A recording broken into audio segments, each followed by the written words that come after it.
mes enfants me rappellent maintenant que c'est vraiment un statut totalement usurpé. Bon, déjà, j'ai toujours un BlackBerry, ce qui est rédhibitoire pour eux.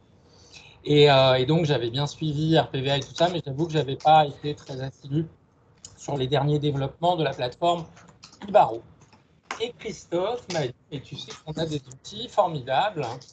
On a l'IACT d'avocat et on peut, et je l'utilise, Christophe, donc, pour signer des transactions à distance. C'est formidable. Bon, aussi formidable, on va en parler parce qu'en plus, je ne sais pas si vous l'avez vu, mais la plateforme Ibaro est en mutation. On est en train de migrer vers le Ibaro 2, et notamment lorsque nous avions testé pour la commission sociale les deux formules, les deux plateformes, il y en avait une, l'ancienne, qui marchait, qui était un peu contraignante, la deuxième qui s'annonçait plus souple, mais qui n'avait pas marché à l'époque. Je ne sais pas si depuis, Christophe, tu as pu avancer là-dessus. Donc, non. Deux outils formidables pour nous, mode amiable. La transaction électronique qui s'opère donc à distance avec validation des avocats. Et c'est aussi très pratique quand les clients sont éloignés géographiquement. Ça évite que, évidemment, ce qu'on fait tous, à savoir des courriers tournants par coursier ou par lettre RAR, avec parfois des désagréments. Et aussi, et là encore, honte à moi, des éléments de procédure participative qui sont inclus dans la plateforme et qui nous libèrent un peu donc de tout un aspect rédactionnel où on peut être, même si on a des modèles évidemment, voilà, ça peut nous aider à mettre le pied à l'étrier. Et je remercie vraiment Christophe d'avoir été vigilant et pionnier sur ces nouvelles techniques. Maintenant, il va vous expliquer comment ça marche. D'accord, merci. Oui, donc concrètement, je suis comme beaucoup d'entre vous, j'ai profité de la période du Covid où on avait une moindre activité pour explorer les outils électroniques du CNB. Je trouvais ça passionnant et j'ai eu l'été dernier une transaction à signer avec un confrère qui était à Rennes, son client était à Poitiers et moi, mon client était une entreprise de Rueil, mais le signataire était physiquement en Italie. Et là, je me suis dit, c'est le moment ou jamais de proposer au confrère une transaction électronique, ce qu'elle a accepté. Et en un quart d'heure, on est tombé d'accord sur notre projet à 14h. Et à 14h30, la transaction était signée par tout le monde. Donc, je me suis dit, c'est trop bien. Donc, voilà. J'en ai fait d'autres depuis. J'ai aussi eu des refus de certains confrères. Je vous expliquerai pourquoi. Voilà. Donc, la transaction électronique du CNB, première chose, déjà, il faut utiliser la version, la V1 du portail, parce que la transaction V2, nous l'avons testée avec Jean-Philippe, et on est tombé sur un bug qui ne se réparait pas. Excusez-moi, je vais mettre mon téléphone en mode silence, ce sera encore mieux. Voilà, excusez-moi. Concrètement, la transaction électronique, c'est vous qui faites la transaction. Le support du CNB n'est qu'un support d'échange de documents, de certification des documents et de signature électronique certifiée des confrères et des clients. Ce qu'on a pu remarquer, c'est que on a un peu été bourrin quand on a les uns et les autres commencé avec la transaction électronique, parce que vous avez zéro aide du CNB et notamment les tutoriels correspondent à ce que vous avez sur les tutoriels ne correspond pas à ce que vous avez sur l'écran de votre ordinateur. Donc ça, ils m'ont dit, ah oui, il faut qu'on se mette à jour, mais ils ne l'ont pas fait. Et notamment le CNB, le portail, ne vous guide pas dans les différentes étapes, c'est-à-dire que étape après étape, vous êtes avec une canne blanche et puis vous y allez un peu à tâtons, tiens, ça a l'air de marcher, puis on va passer à l'étape suivante. Idem en cas de blocage, on vous dit il y a un blocage, mais on ne vous dit pas où est le blocage. Donc, j'en ai parlé avec Jean-Philippe Mariani et nous avons décidé de faire ensemble une transaction test voilà, donc c'est un document sur lequel il y a écrit transaction test. Et nous avons décidé d'être les deux avocats de cette transaction et nous avons pris nos garçons respectifs comme cobayes clients. Donc voilà, et c'est ce qui nous a permis d'obtenir une transaction, de pouvoir faire le processus de transaction de A à Z. Alors, pour commencer la transaction électronique, vous devez dans un premier temps considérer que vous avez un avocat rédacteur et puis vous avez un autre avocat qui n'est pas rédacteur, qui va être signataire. L'avocat rédacteur, la plupart du temps, ça va être l'avocat de l'employeur. Enfin, moi, je fais que du droit du travail, c'est plus souvent l'avocat de l'employeur. Mais c'est l'avocat rédacteur qui va réunir l'ensemble des informations d'origine et qui va mettre en place la transaction électronique. Et une fois que ce sera fait, il pourra l'envoyer à son confrère. Alors, je ne sais pas si vous avez le document ici que Alexandre nous met en visuel. Donc, vous vous connectez, vous voyez sur la flèche, sur alors j'arrive pas à bien le lire, sur e-Act e-Convention. Et e-Act e-Convention vous amène sur la page suivante. Voilà. Et ici, vous devez choisir. Alors, c'est là où on commence à avoir un peu du chinois. Vous allez avoir avocat, rédacteur. Dans e-Act e-Convention, vous avez e-Acte d'avocat. Et le e-Acte d'avocat vous propose en tant qu'avocat rédacteur un nouvel acte électronique natif. C'est du charabia. Voilà, ça commence comme ça. Donc, une fois que vous avez cliqué sur votre nouvel acte natif, là, on va vous demander un ensemble d'informations. Vous êtes sur la première page et vous devez faire déjà, pour commencer, une description de votre acte. Voilà, transaction de droit du travail, transaction commerciale. Vous pouvez mettre un petit commentaire en plus. C'est un champ libre, mais il faut commencer par faire comme ça, sinon ça ne fonctionne pas. Donc vous présentez votre acte et vous le classifiez. Vous voyez qu'il y a au-dessus de la flèche rouge, il y a écrit classification de l'acte. Moi, je m'étais mis en droit du travail, mais bien sûr, vous choisissez votre rubrique. Sur la page suivante, vous allez commencer par désigner votre avocat co-signataire. Donc là, en l'occurrence, c'était Jean-Philippe Mariani. Donc j'ai tapé Mariani et ça m'a proposé tout un ensemble de confrères qui peuvent s'appeler Mariani. J'ai trouvé mon ami Jean-Philippe. Et donc j'ai cliqué là-dessus. Donc il est automatiquement, vous n'avez rien à saisir, tout ce qui est nécessaire est puisé dans les ressources de base de données du CNB. Une fois que vous avez fait cette rubrique, vous devez renseigner les parties, c'est-à-dire que vous allez mettre l'identité de votre client et l'identité de la partie adverse.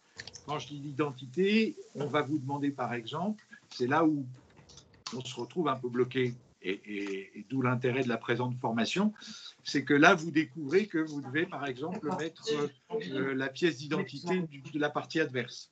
À tout de suite. Donc, il aurait fallu la demander avant. Donc, maintenant, vous le saurez. Une pièce d'identité pour une personne physique, un cabis pour une personne morale, et on va vous demander également le numéro de téléphone mobile et l'adresse électronique de chacune des parties. Alors, ici, sur notre exemple, nous sommes sur une transaction simple à 2 personnes, mais on peut faire une transaction à 3 personnes sans aucun problème, que ce soit 2 personnes représentées par un seul avocat ou une transaction avec 3 avocats, c'est normalement possible. Une fois que vous avez renseigné l'ensemble de ces informations, vous devez, et là, encore une fois, on va rentrer dans du charabia, du CNB, des choses, on bloque, on ne comprend pas pourquoi. Il faut sceller votre client. Vous verrez un petit... Alors, je suis embêté parce que sur le document que j'ai je vous enverrai le modèle que j'avais fait pour la commission sociale, parce que là, je vois que les images ont été un petit peu,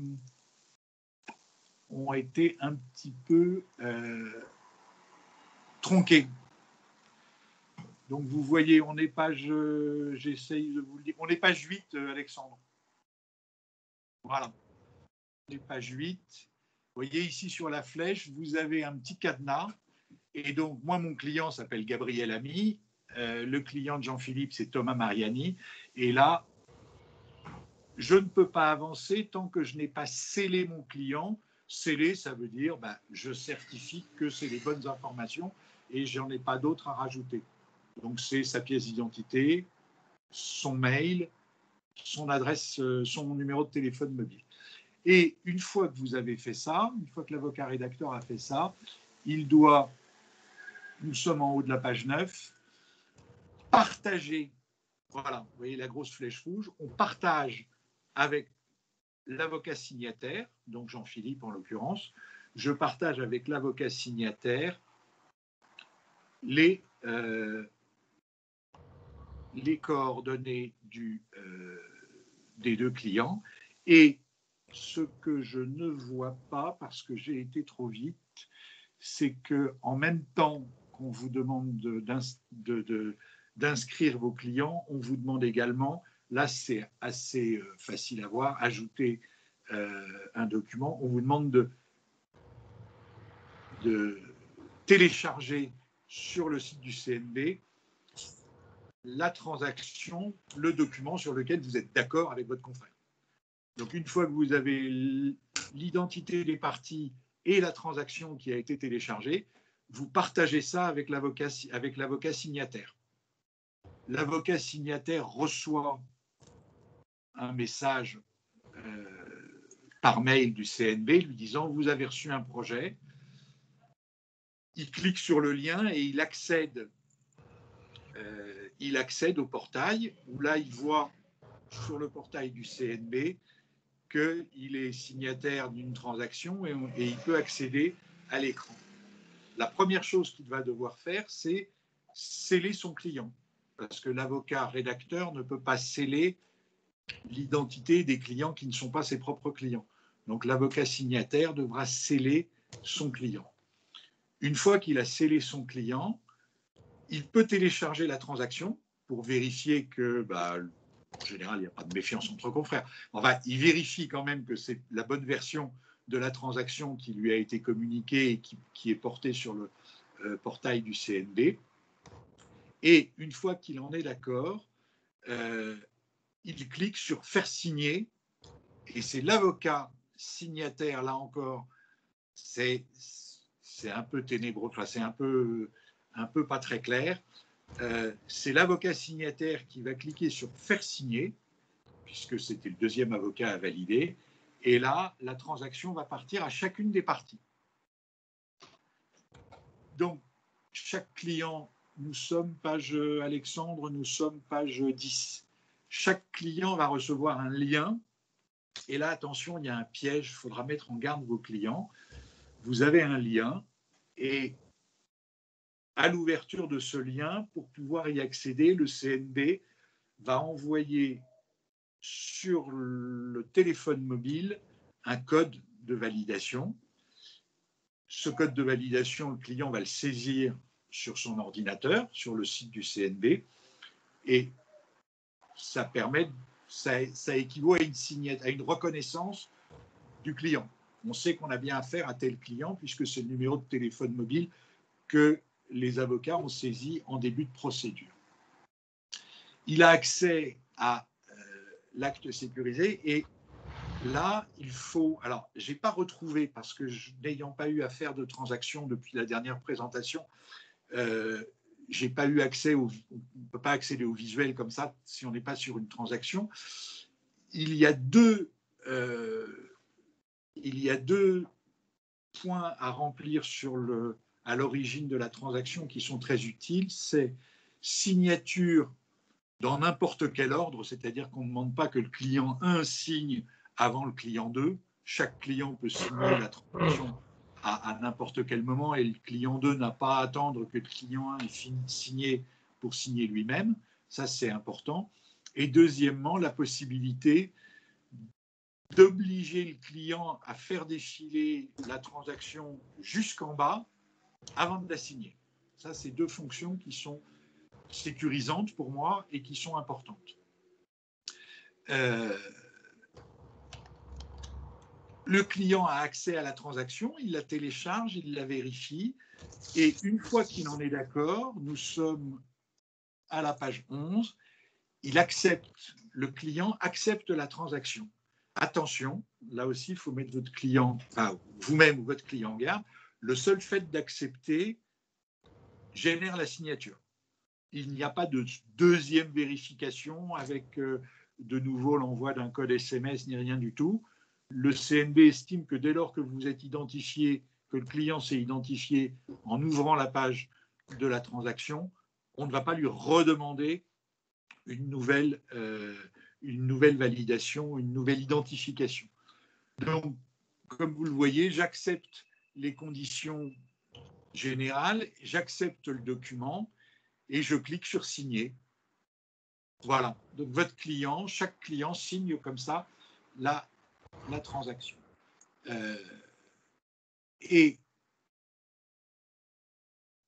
J'accepte le certificat et je signe. Donc, enfin voilà, je signe. Et une fois que l'acte a été signé, il est de nouveau renvoyé à l'avocat signataire, non pas l'avocat rédacteur. Donc, en l'occurrence, Jean-Philippe Mariani a reçu les signatures des deux clients et c'est seulement à ce moment-là que, effectivement, l'avocat signataire va valider la transaction aussi. Il va signer la transaction. Il l'a regardée, il l'a vérifiée avant de l'envoyer à son client, mais là, il y a une signature formelle de l'avocat signataire qui est nécessaire. Une fois que cette signature est faite, c'est ensuite, donc c'est un peu la chose, c'est un aller-retour. L'avocat rédacteur est informé que tout le monde a signé, sauf lui. Donc, il reste ensuite à l'avocat rédacteur d'apposer en dernier sa signature. Et une fois qu'il a apposé sa signature, le document est totalement verrouillé, la transaction est totalement verrouillée. À ce moment-là, chacune des parties reçoit un mail du CNB lui permettant de télécharger la transaction signée. Chaque avocat peut aussi, sur le portail du CNB, télécharger la transaction signée. Alors, la transaction, elle est signée de façon très simple. C'est tout simplement votre document d'origine auquel a été rajoutée une dernière page sur laquelle le CNB indique l'identité de chaque signataire et le jour et heure de la signature électronique par les signataires. Donc, une fois que c'est complet, ben voilà, vous avez votre document. Il existe également à titre accessoire, ce qu'on appelle un document de preuve, qui est tout simplement un document très rébarbatif. C'est le log, c'est toutes les étapes de la procédure qui sont reprises sur un document. Donc voilà sur le processus de signature d'une transaction électronique. J'ai indiqué que pour les parties, l'identification se faisait par un SMS, un code qui leur était envoyé par SMS. Pour les avocats, naturellement, la signature électronique, elle se fait par votre clé RPVA et au moment de signer, on va vous demander tout simplement de saisir votre code 4 chiffres pour pouvoir signer la transaction. Vous faites la transaction par la clé USB. Voilà. Je ne sais pas si j'ai été clair ou trop rapide, si vous voulez reprendre des étapes.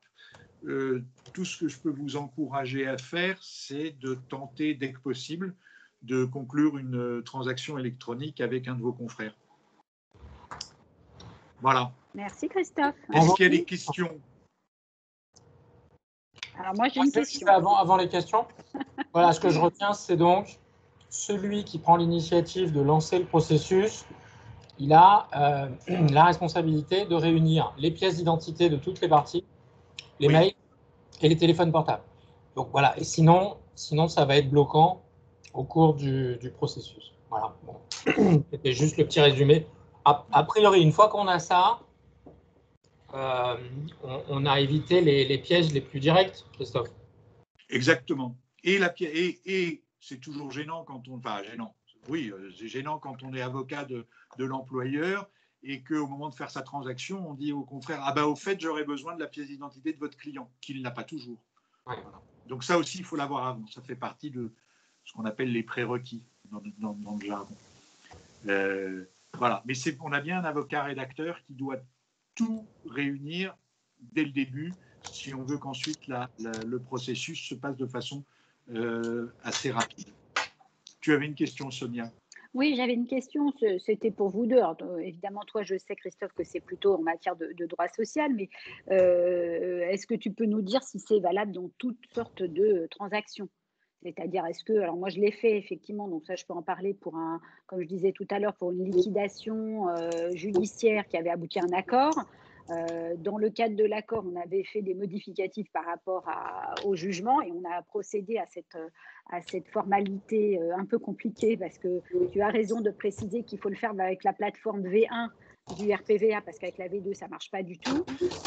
Effectivement, j'avais bien moi aussi fait toutes les pièces d'identité en amont pour que voilà, toute la traçabilité de nos clients, les numéros de portable et qui reçoivent leur code de validation soit enclenchée.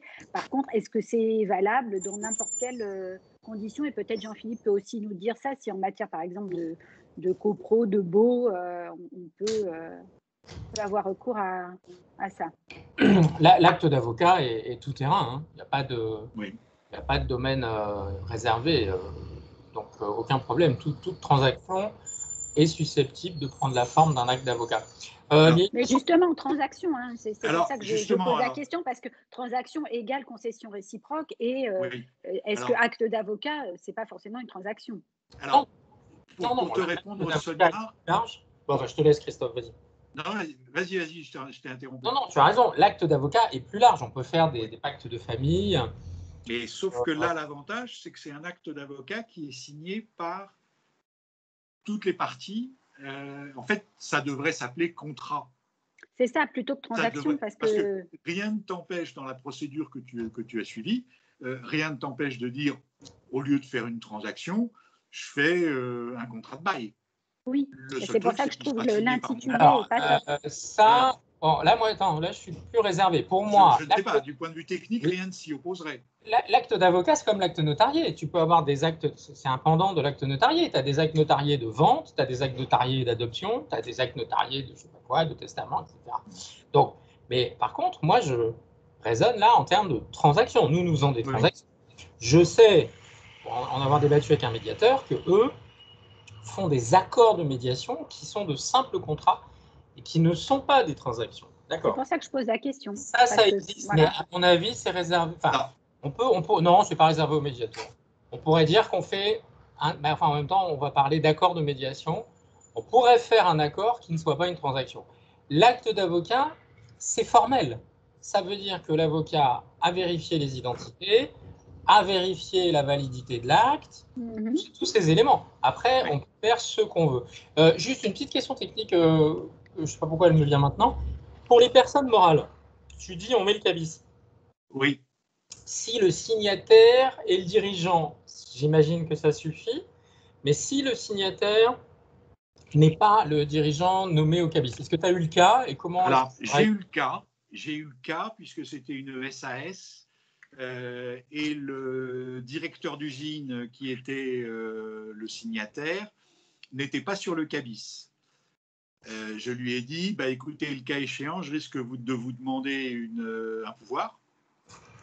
J'ai téléchargé le cabis, j'ai téléchargé les coordonnées du signataire et sa pièce d'identité, et je n'ai eu aucun obstacle. Mais normalement, oui, moi je savais, parce que je connaissais la société, je savais que dans son contrat de travail, il avait le pouvoir de signer de tels actes. Donc, je n'avais aucun souci de responsabilité personnelle, professionnelle. Mais pour les personnes morales, en l'état actuel de ce que j'ai lu, il suffit d'indiquer le CABIS. Il suffit de télécharger le CABIS, ça suffit, et ensuite l'identité personnelle du signataire. Voilà. Alors, dans l'identité du signataire, on vous demande quand même sa date de naissance, enfin, on demande un ensemble d'informations d'état civil. Ce n'est pas uniquement le numéro de téléphone et l'adresse mail. D'accord, mais la partie adverse pourrait dire, moi j'ai besoin du mandat, j'ai besoin d'être sûr que mon signataire engage valablement la société. À ce moment-là, il faut l'annexer au protocole. Oui. Ah. Oui. Alors, pour ce qui est des autres, vous avez sur le portail du CNB, vous avez aussi e-convention qui vous permet, sur le même principe, de faire des conventions d'honoraires avec vos clients. Ça marche très bien. Ça, c'est top. Hein. Non, mais ce qui me posait question, c'était la qualification effectivement, de transaction, dans la mesure où ça a une vraie qualification juridique avec les concessions réciproques, ce qui n'est pas forcément le cas de tous nos actes, y compris nos actes d'avocat. Donc, le côté enregistrement, par exemple, d'un acte d'avocat qui serait, je ne sais pas moi, une désignation d'un expert ou d'un médiateur, dont on voudrait qu'elle ait une date certaine parce que ça peut avoir un intérêt pour le reste du processus, par exemple, collaboratif qu'on peut mettre en œuvre. Est-ce que ça a sa place là ou est-ce qu'il y a une autre possibilité de convention enregistrée électroniquement? C'est sur e-acte d'avocat. Et ça sera e-acte d'avocat. Et c'est le même process, parce que je ne l'ai pas encore essayé. Je ne vois pas, non, je vois pas de, non, parce que je vois nouvel acte d'avocat natif. Non, je ne vois pas, je pense que c'est dans un... c'est une autre forme, mais ça serait similaire, mais c'est une autre forme, c'est ça que tu dis, finalement. En fait, moi, ce que j'ai utilisé quand je dis transaction électronique, c'est acte d'avocat, en fait. C'est acte d'avocat. Le fait que ce soit une transaction, c'est parce que je le présente ensuite en disant, voilà, c'est une transaction entre la société X et monsieur Y, mais d'après le portail, ça doit marcher pour tout ordre, pour tout acte d'avocat. D'accord, ok. Très bien. Est-ce qu'il y a d'autres questions? Est-ce que c'était clair pour tout le monde? Vous allez tous rester sur le papier Non, mais je te dis, moi je l'ai fait et avec les mêmes bugs, avec la consoeur, on a chimisté sur la version 2 avant de se rabattre sur la version 1 et on a eu ces problèmes effectivement d'identification, de pièces d'identité à jour, donc effectivement il y a tout un ensemble de choses à savoir en amont pour ne pas se tromper, notamment le fait que c'est toi en tant qu'avocat rédacteur qui signe à la fin. Une fois que tout le monde a signé, ça c'est pas forcément évident.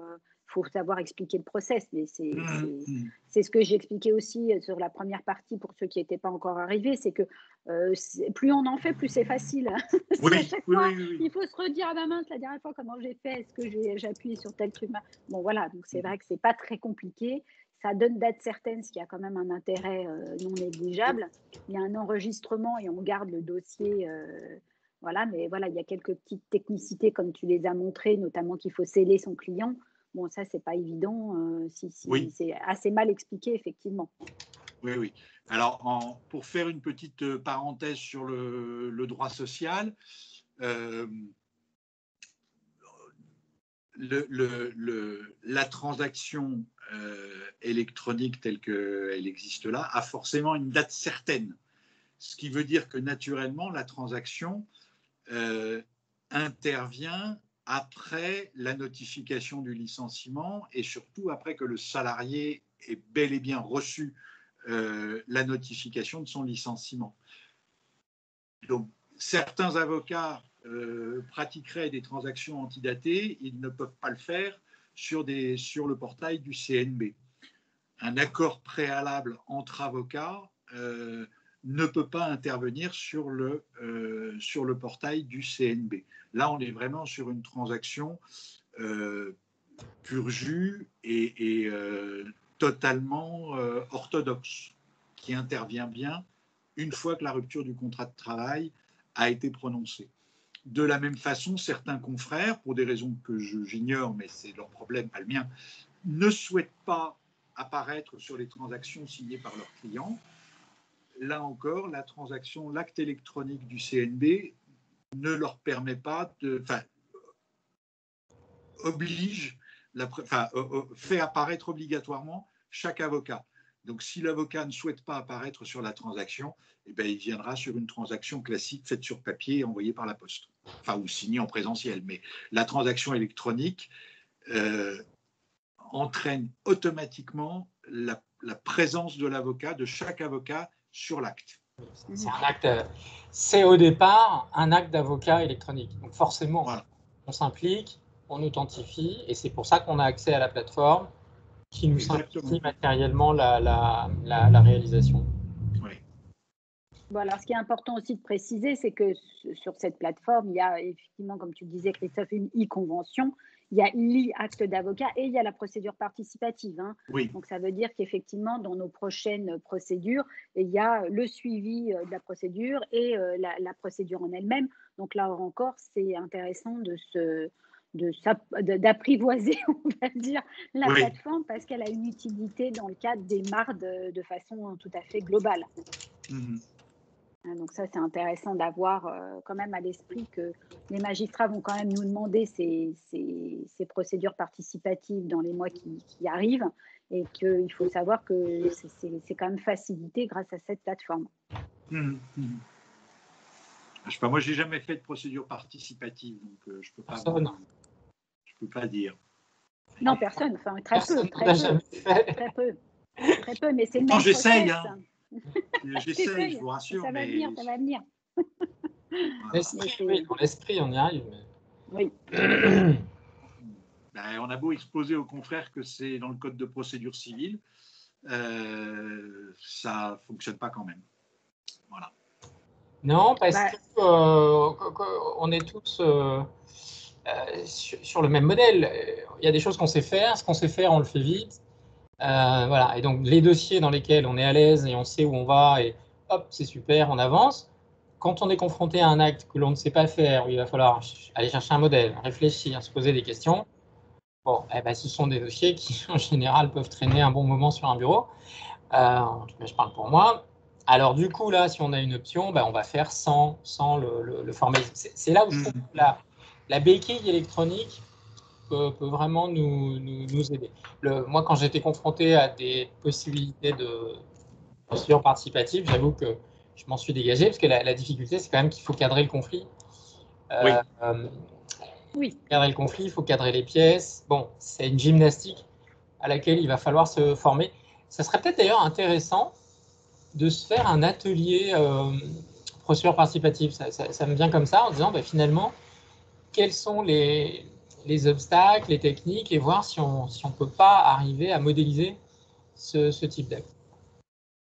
On avait proposé effectivement de faire ça plutôt à la rentrée pour essayer justement de voir un petit peu avec Miglin qui en a beaucoup fait, quels sont on va dire les contentieux qui s'y prêtent, quels sont le formalisme effectivement, si elle en a fait par voie électronique et lui poser un certain nombre de questions. Mais oui, c'est une bonne idée sur l'atelier pratique. Absolument. Voilà. Mais bon, la transaction électronique, ça a quand même, sous une opacité quand même certaine, et quand même des tas de petits pièges à 100 balles qui sont vraiment que des obstacles purement techniques et un peu dommages, mais tant pis, ça a quand même l'avantage de la rapidité. Et puis, voilà, comme je disais tout à l'heure, on a une transaction sur laquelle on est d'accord à 14h, à 14h30, tout le monde a signé. Et après, vous avez, alors nous sommes tous, on a tous quand même des archives électroniques aujourd'hui beaucoup plus complètes que des archives papier. L'avantage, c'est que votre document, il est sur votre ordinateur de façon certifiée. Et si un jour vous en avez besoin, il est naturellement conservé sur le site du CNB jusqu'à bien après votre retraite. Oui, je crois que Ça, c'est 75 ans, quelque chose comme ça, non? Ouais, c'est quand même pas mal. Oui, c'est pas Je mal. ne prendrai pas ma retraite dans 75 ans. J'aurais passé l'âge. Bah non, tu n'auras pas tous tes droits, là. Et Christophe, tu fais plus que par voie électronique, toi? Enfin, beaucoup, oui, en majorité? Les seules fois où je ne l'ai pas fait par acte électronique, c'est quand le confrère s'y opposait parce qu'il ne voulait pas apparaître. Ah oui. Voilà. Mais sinon, je fais toujours par voie électronique, oui. D'accord. C'est-à-dire que la méconnaissance par le confrère du système est quand même très vite balayée par. Il suffit que je lui explique. Alors voilà, d'abord, je ne suis pas Jojo le bricolo, hein, on ne va pas sur un site nébuleux, on va sur le site du CNB. Donc déjà, c'est un gage de sérieux. Et après, très rapidement, le confrère dit écoutez, oui, si vous me le proposez, on va essayer, on va le faire. Et à chaque fois, j'ai des les confrères sont, les retours sont toujours positifs. Toujours. Voilà. Mais je ne fais plus tout. Sauf exception, je ne fais plus que ça. D'accord. Ok, super, bravo. Hein.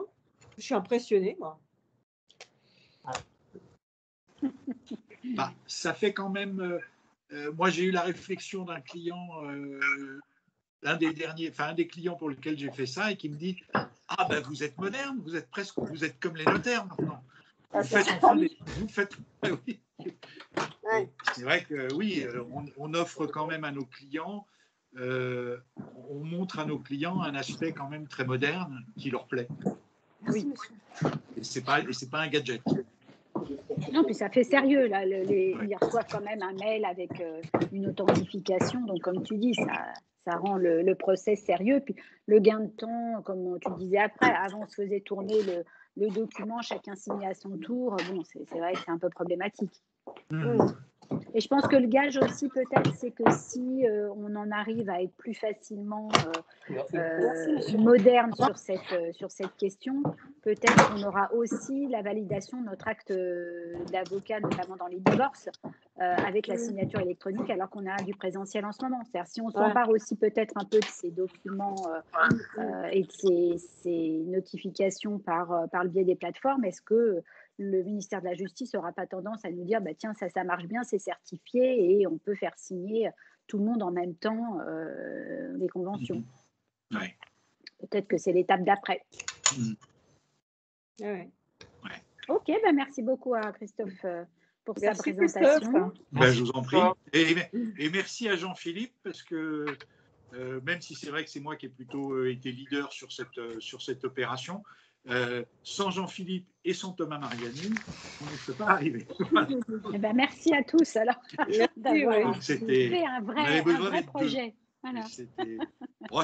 C'était simple. Honnêtement, Jean-Philippe, on a un peu râlé sur les bugs de la plateforme, mais enfin, on a quand même pris plaisir à faire ça. Hein. Tout à fait. C'était plaisant. Le problème, ça a été la V2. La V2 où on s'est retrouvé bloqué. Une fois qu'on est repassé en V1, ça s'est relativement bien passé. Non, ça s'est bien passé. Mon fils n'a pas eu de problème majeur. Bon, c'est à l'aise avec tout ça, mais enfin, il a 22 ans. Quoi. Ok, super. Merci beaucoup. Voilà, il y a des questions? Il n'y a plus qu'à. Merci beaucoup. Il y a des questions parmi nos auditeurs du jour? Alors, on va déjà aller sur la plateforme, voir comment ça se présente. Oui. Se familiariser. Et je pense que ce qu'on a fait avec Christophe n'est pas une mauvaise idée. On se fait un dossier test avec un copain. On prend des enfants, des conjoints comme partie. Comme ça, on essuie les plâtres tranquillement. Et c'est super quand il y a un confrère qui est précurseur, parce qu'on attend que ça, c'est de l'avoir en face pour. C'est vrai que en procédure participative, tu vois, avec Miglin, moi j'attends que ça, d'avoir un. Le CNB a beaucoup de mal à communiquer, ils font beaucoup d'efforts, mais ils ont beaucoup de mal à communiquer sur ces produits, alors qu'ils sont assez performants. Moi, je les ai contactés et j'ai contacté notamment la consoeur une consoeur qui était à la commission électronique du CNB et qui m'a un peu envoyé dans mes 22 mètres de façon pas très délicate, mais bon, c'est pas grave, en me disant attendez, c'est pas le rôle du CNB, c'est les barreaux qui font les formations, donc à vous de voir avec votre ordre, c'est à chaque ordre d'organiser les formations. Donc c'est vrai que dans ce cas-là, c'est ce que nous avons là maintenant. Le CNB passe toujours par les ambassadeurs numériques, mais ils ont un peu de mal. Puis là, on reçoit plein d'infos contradictoires. Bon, après, on peut aussi relayer cette formation. Bon, elle a déjà été faite en commission sociale par Christophe. Là, on l'a fait en commission Marde. Tant qu'on n'aura pas du gros présentiel, je ne sais pas comment on pourrait la diffuser, parce que c'est sûr que plus on diffuse cette technique et ces informations au sein du barreau, moins on aura de difficultés à les mettre en place au moment venu, au moins avec les experts. Ça, on peut réfléchir à peut-être même via les DAC. On pourrait en parler, Sonia, à Estelle Fournier. Je pense que on pourrait aller faire une formation à l'EDAC qui nous permettrait de formation courte, mais qui nous permettrait, parce que moi, je pense qu'en 1 heure, on fait la boucle, mais par contre, ce sera un bon vecteur. Là, on pourrait vraiment décliner sur la procédure participative. Écoute, ça, c'est une idée à creuser. Si tu es d'accord, Sonia, on peut contacter Estelle à ce sujet. Ouais. Voir si on a déjà prévu, d'ailleurs, parce que peut-être qu'elle a prévu, elle a un planning assez lointain, donc on va lui poser la question, effectivement, si c'est prévu. Mais dupliquer ce que vous faites, c'est super, parce que c'est hyper intéressant de voir que c'est finalement pas si compliqué. Comme je le disais tout à l'heure, si on le pratique de façon régulière, finalement, on s'aperçoit que voilà, on a les automatismes pour le faire. Oui. Et on peut commencer par les conventions d'honoraires. Ça peut être aussi ça avec les clients, commencer déjà par se familiariser en envoyant les conventions d'honoraires par ce biais. Nous, on l'a fait plusieurs fois avec Mathilde, ma collaboratrice, et ça marche très bien. Ils sont, comme tu disais, Christophe, ils trouvent ça ultra moderne et ils trouvent ça très bien. Alors, moi, je sais que pour les conventions d'honoraires, j'ai le même problème que vous tous, c'est-à-dire que vous faites une convention d'honoraires, vous l'envoyez à votre client en disant « il faut me la renvoyer signée ». Alors moi, mes conventions d'honoraires, il y a la convention d'honoraires elle-même, et puis ensuite, il y a une annexe où il y a vraiment tout le détail chiffré. Alors, il me renvoie que le premier document, pas le deuxième. Donc, c'est toujours un peu fatigant. Enfin, bon. Ou alors, il me renvoie un mail en disant « Ah ben, je suis OK avec votre proposition ». C'est très satisfaisant, mais voilà, il m'en manque un petit peu. Donc, là, avec la convention d'honoraires électronique, je sais que le client a vu tout le document et il me signe tout le document et j'ai tout le document signé dans mon dossier. Et là, je peux vraiment commencer à travailler en étant sûr que du point de vue honoraire et mandat, il n'y a pas de quiproquo. Absolument. Parce que je rappelle toujours quand même que la convention d'honoraires, ce n'est pas seulement pour se faire payer, c'est aussi pour justifier que vous avez un mandat pour représenter un client. Absolument. OK. Bon, écoutez, parfait. Parfait. Bon. Merci à tous. Donc, la prochaine c'est le 14 juin avec Laurence. Faut qu'on bosse. Voilà, faut qu'on s'y mette. Et on vous retrouve. Alors, on va peut-être clarifier un petit peu les choses pour éviter ce qui s'est passé tout à l'heure. En fait, ce qu'on propose, c'est de faire une petite commission avant la formation. Bon, 1 heure, une demi-heure, comme vous le voudrez. Donc, on avait commencé avec Alexandre plutôt à faire de 11h à midi la commission et de midi à 13h la petite formation. Voilà, comme ça permet à ceux qui veulent ne se connecter qu'à l'un ou qu'à l'autre ou aux deux de venir, de discuter des modes amiables en un. Alors, on aura quand même beaucoup de choses à se dire la prochaine fois, donc je préconise plutôt à 11h le 14 juin pour une raison très simple, c'est qu'on a un certain nombre d'amendements, comme vous avez sûrement pu le suivre, qui ont été votés et adoptés par l'Assemblée nationale sur les modes amiables, sur la clarification des offres de médiation dans la lignée de la confiance, la loi sur la confiance de la justice que notre ministre promeut. Donc, il y a un certain nombre de sujets peut-être à évoquer. Je sais que Christophe et Jean-Philippe ont aussi discuté avec une sénatrice. Nous, avec Claude, on a discuté avec une députée pour la promotion des modes amiables. Donc voilà, on aura un certain nombre de sujets abordés. Donc, ce serait peut-être pas mal de se retrouver à 11h le 14 pour ceux qui le souhaitent. D'accord. Juste une question à Alexandre. Oui. Est-ce que je peux vous en... Alors, le document transaction électronique, vous l'avez? Je l'ai. Vous l'avez. Et j'ai aussi, à titre d'annexe, le document test, ce qui permettra à chacun de voir quelle tête a la transaction une fois qu'elle est signée. Et le dossier de preuve, c'est-à-dire le dossier de preuve, c'est ce document qui fait plusieurs pages et où sont listées au fur et à mesure toutes les opérations qui ont été effectuées. Est-ce que je peux vous l'envoyer aussi pour que vous pouvez me l'envoyer, ou mieux, vous pouvez le partager dans le Teams. Là, mais envoyez-le moi par sécurité et puis je le rediffuserai. Ouais, s'il vous plaît. Comme ça, chaque participant d'aujourd'hui pourra avoir d'abord le support, ce qui est pratique, et puis voir quelle tête a les documents que vous restitue le CNB. OK. Voilà. Très bien. Super. Je vous envoie ça tout de suite, Alexandre. Alors. Merci. Merci, Alexandre. Ça va. À bientôt. Eh ben, Au revoir. bonne fin de journée à tous. Merci. Au revoir. Ouais, on s'appelle.